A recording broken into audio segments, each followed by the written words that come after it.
Nkosazana Bonganini Zuma Munkyube, daughter of former President Jacob Zuma, has issued a public accusation against her half-sister Duduzile Zuma Samputla. She says Duduzile pushed members of the Zuma family into a recruitment pipeline that sent South Africans to Russia for mercenary-related training. Her statement has created a national shock because she says 8 of those recruits are her relatives. She says she reported the matter to the police because she felt a moral duty to act. She opened charges under 3 laws. She relied on the Prevention and Combating of Trafficking in Person Act. She added the Foreign Military Assistance Act. She also filed a fraud complaint. She accuses Duduzile of using a promise of bodyguard training to move the men into a war zone. The recruits are already inside the Russia-Ukraine conflict arena. She says the group came mainly from KwaZulu-Natal. She links the recruitment to Umkhonto weSizwe political party led by Jacob Zuma. She highlights Duduzile's role as an MK member of parliament. She also named 2 other people as suspects, Sipokazi Echuma and Blessing Khosa. She opened the case at the Sandton police station on 22 November. She says the 3 played direct roles in the recruitment and movement of the 17 men. Police spokesperson Brigadier Atlinda Mate confirmed that the case exists. She says the matter will proceed at provincial level. This confirmation raises the stakes because the charges fall under laws with heavy penalties. The Foreign Military Assistance Act can lead to fines or prison. The Prohibition of Mercenary Activities Act targets training, financing, and recruitment for conflict zones. The Trafficking in Persons Act allows a sentence that can reach life imprisonment. The issue has created political pressure for Jacob Zuma. Reports claim he wrote to Russian Defense Minister Andrei Elosov. Sources say he asked Russia to pull the South Africans out of the combat area.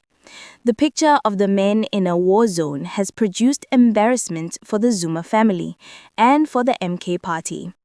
In her statement, Nkosazana described herself as a citizen worried about the safety of the recruits. She said the men are trapped in the middle of a war that they never understood. She emphasized her role as a concerned person rather than a political actor. She ended her message with a declaration that she speaks as a distressed South African.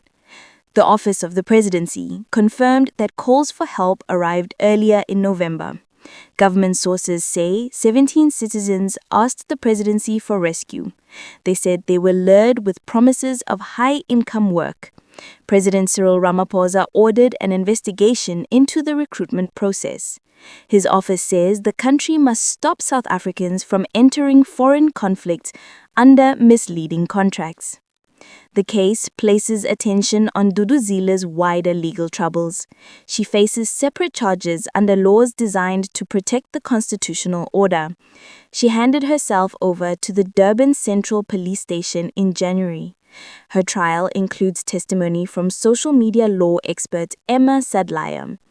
Sadlaya told the court that Duduzile should face 4 criminal charges based on her posts during the July 2021 unrest. She said the posts celebrated looting, road blockages, arson, an act that left more than 350 people dead. She linked the posts to losses that passed 50 billion rand. Duduzile comes from a complicated family history. She and her twin brother Duduzane were born in Mozambique in 1982. Their mother, Kate Manchosho, died in 2000 after taking a mix of sleeping pills and an anti-malarial drug. Her suicide note described long suffering inside her marriage to Jacob Zuma. She warned her husband's next wife about the pain of the role. The current case adds to a line of crises inside the Zuma household. It draws attention to internal divisions and long-standing tensions. It also exposes the MK party to heavy scrutiny.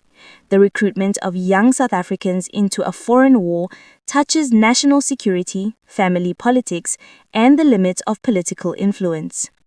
The charges filed by Nkosazana now have created a formal path for the justice system. The outcome may set a precedent on trafficking and mercenary-related activity by political figures.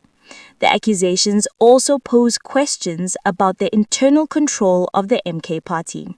South Africa will examine whether political networks operated outside the law while sending South Africans into a war zone under false promises. The story continued to develop as investigators gather statements and evidence.